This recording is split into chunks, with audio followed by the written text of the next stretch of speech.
14절부터 그래도 그렇네. 17절까지 우리 같이 읽겠습니다. 시작. 그러므로 이르시기를 잠자는 자여 깨어서 죽은 자 가운데서 일어나라. 그리스도께서 너에게 비치시리라 하셨느니라.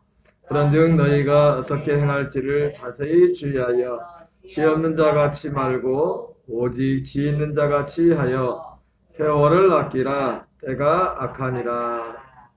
그러므로 어리석은 자가 되지 말고 오직 주의 뜻이 무엇인지 이해하라. 아멘. 할렐루야. 반갑습니다. 여기 참 좋은 세상이네요. 한 공간에서 예배를 드리지만 또 다른 공간에 있지만 새벽에 보니까 여기 고집사님들 지금 들어가 계시네요. 김춘자 권사님, 김세라 권사님, 또 김승일 권사님 지금 세 분이 들어가 계시네요. 반갑습니다. 반갑죠? 보이시나요 지금 다들? 보인다고 하세요. 보여요. 보여요? 누가 들어왔나 봤더만 세 분이 들어가 계시네.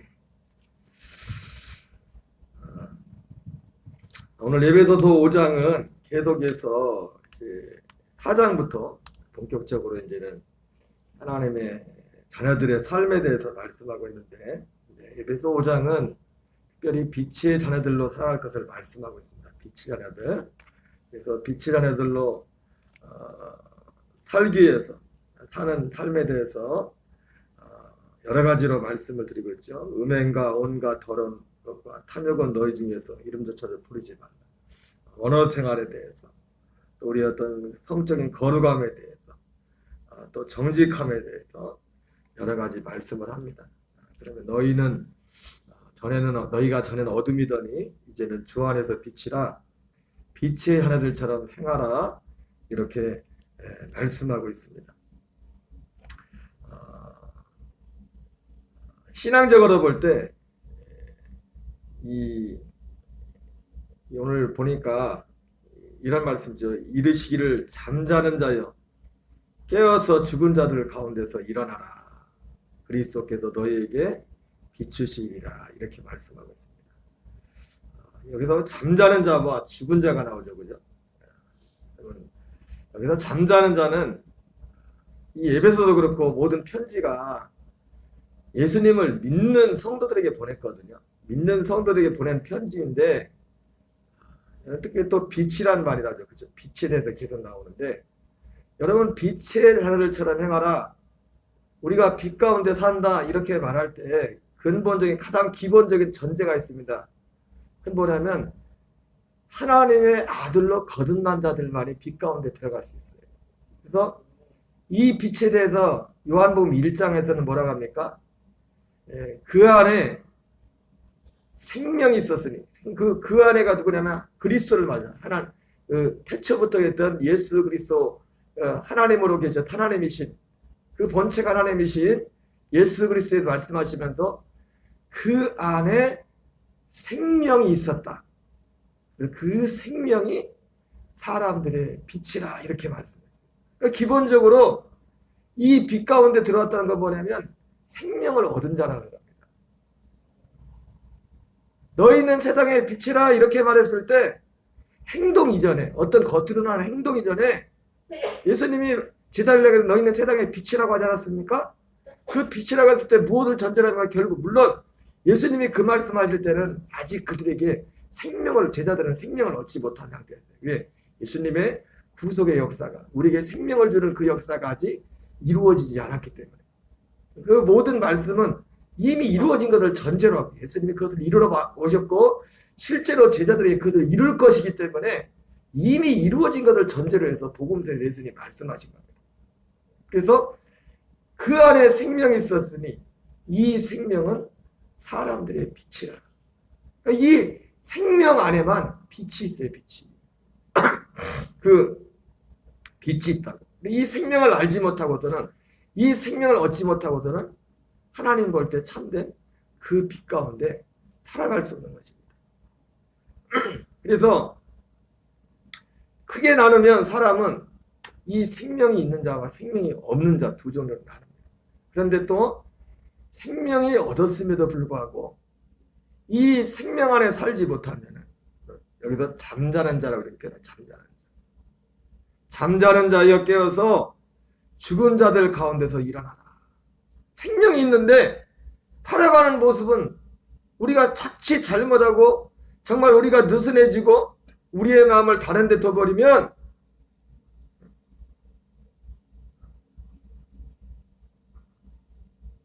죽은 자들과 똑같이 그렇게 살아갈 수밖에 없습니다. 심지어는 그러다 결국 그렇게 하게 되면 그 생명도 잃어버릴 수가 있어요. 그 마지막. 그러므로 이러시기를 이 말씀과 비슷한 맥락으로 로마서 13장 11절에 나오죠. 너희가 이 시기를 알거니와 자다가 벌써 깰 때가 가까웠도다. 거기서 잔다고 그래야 그죠?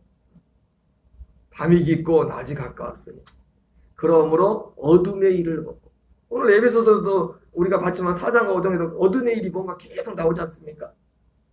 그러면 또 사실 똑같은 사람이 쓴 거니까 똑같은 사람이 여러분 인생 문제가요 별거 없습니다. 다 그 안에 있어요. 그 안에 따지고 보면 굉장히 복잡한 것 같지만 진짜 따지고 보면 거슬러 보면 사실 복잡한 거 아닙니다. 빛 가운데 있느냐 어둠 가운데 있느냐 뿌리가 어디냐지 그 모양이 나타나는 모양이 다양하게 나타나는 것 뿐이지 들어가 보면 간단해요. 단순해요. 들어가 보면 결국은 그 뿌리가 둘밖에 없어요. 하나님께 뿌리를 내리느냐 세상에 뿌리를 내리느냐 빛 가운데 가고 있느냐 어둠 가운데 가고 있느냐 이거밖에 없어요. 사실 복잡한 것 같지만 밤이 깊고 낮이 가까웠으니 그러므로 어둠의 일을 벗고 빛의 갑옷을 입자. 낮에와 같이 단정해하고 방탕함과 술 취하지 말고 오직 그리스도 예수로 옷 입고 정욕을 위하여 육신의 일을 도모하지 말라. 여기서도 바로 거기서 로마서도 성도들에게 쓴 거죠. 성도들한테. 불신자들한테 한 얘기가 아니라 적어도 성도들에게 편지를 쓰면서도 우리가 자칫 잘못하면 성도는 누굽니까? 생명을 얻은 자예요. 실제 아들의 그 생명으로 거듭난 자예요. 거듭났을지라도 우리가 주의하고 깨어있자. 그러니까 깨어있으라는 거죠. 신앙적으로 깨어있으라는 거죠.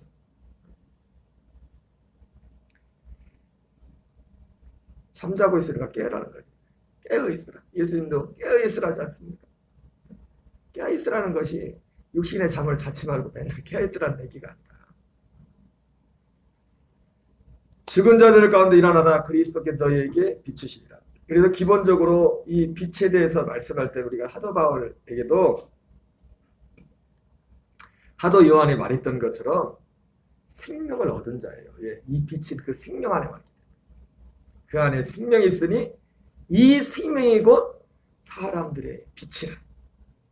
그러니까 이 생명으로 사는 것이 빛 가운데 사는 거예요. 빛 가운데. 생명 밖 가운데 사는 게 어둠 가운데 사는 거예요.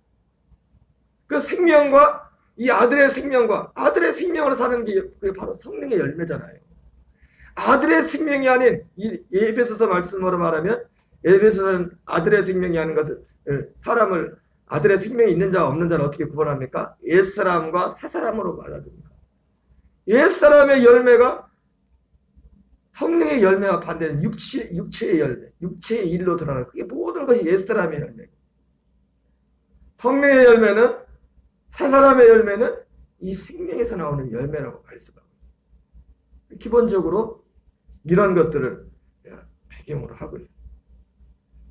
그러므로 이르시기를 잠잔 자에 깨어서 죽은 자 가운데 일어나라 그리스도께 너희에게 비추시리라 하였느니라. 그러면 우리가 빛 가운데 산다 어둠 가운데 산다 우리가 깊이 안 봐도 사람이 그래요.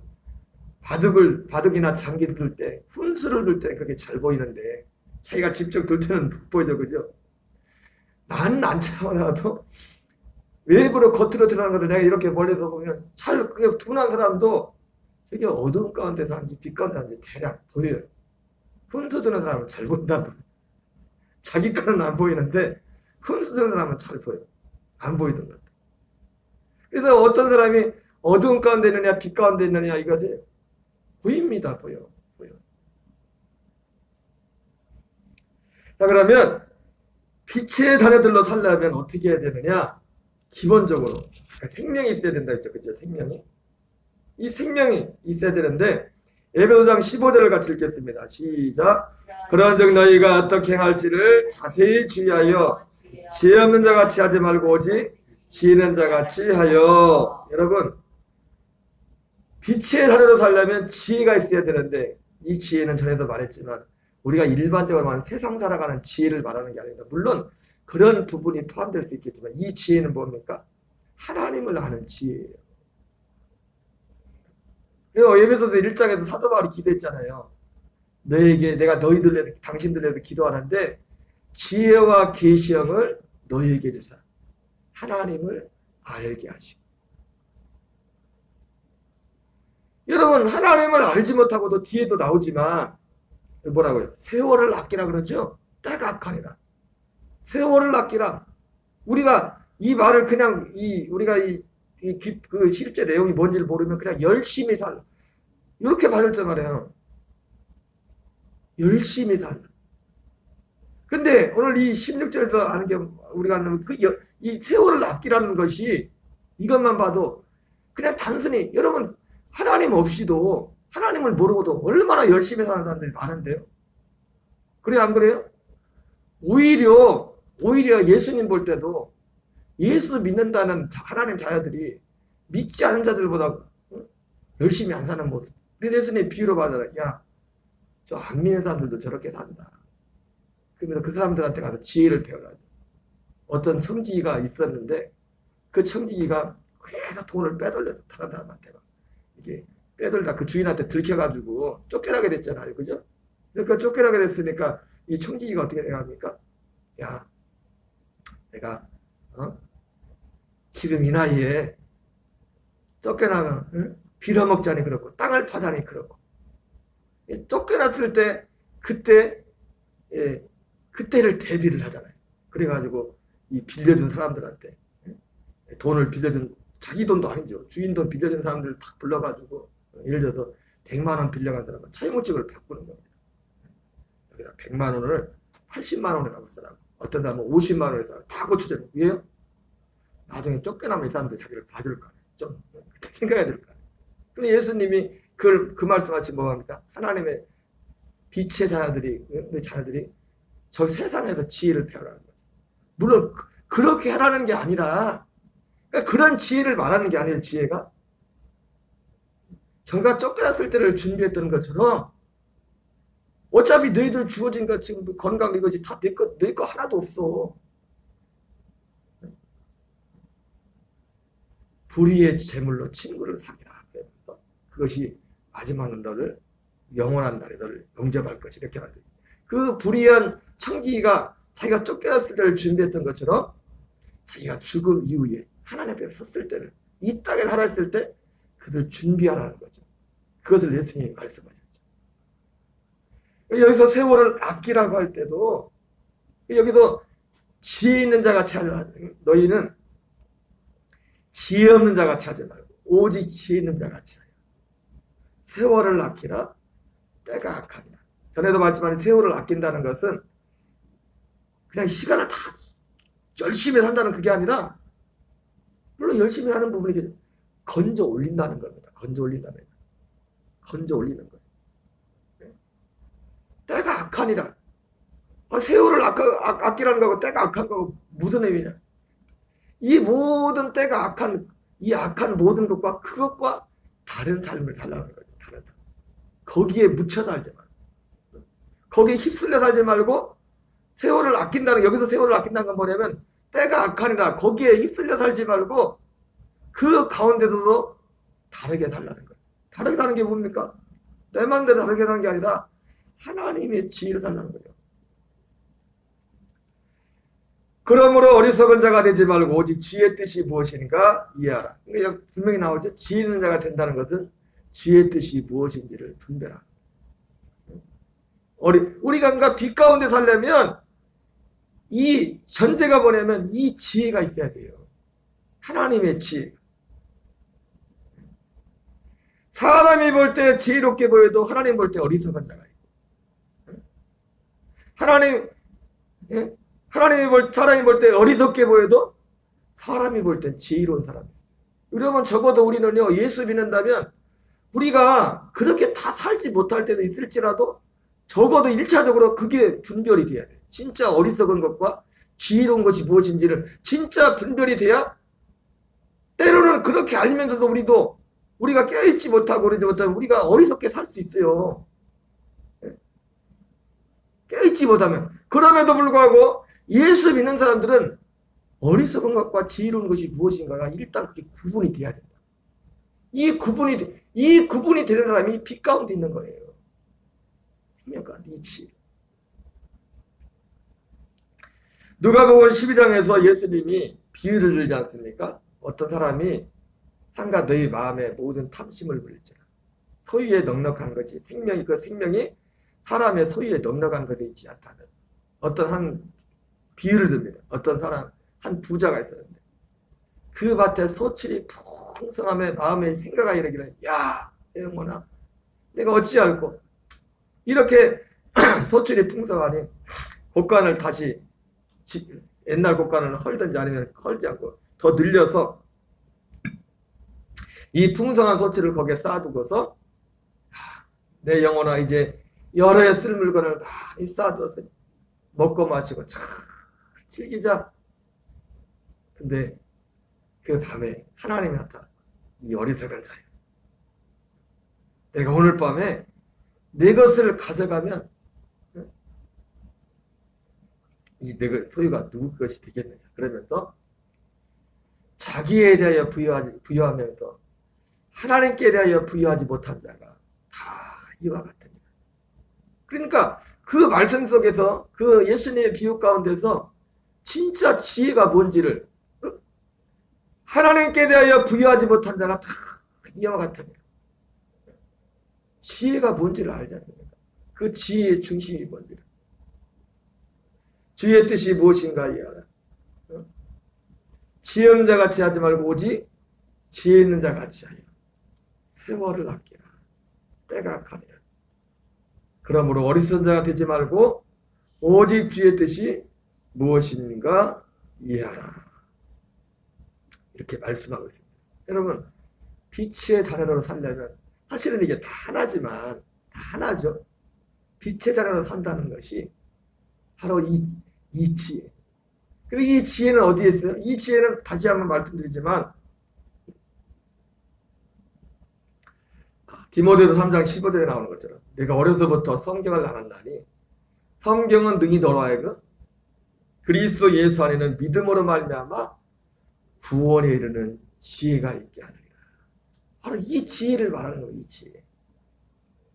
하나님의 말씀을 통해 구원에 이르는 지혜가 있게 하느니라. 여러분, 오늘 성경은 우리에게 말씀합니다. 빛의 하나들처럼 행하라. 빛의 자녀로 행하려면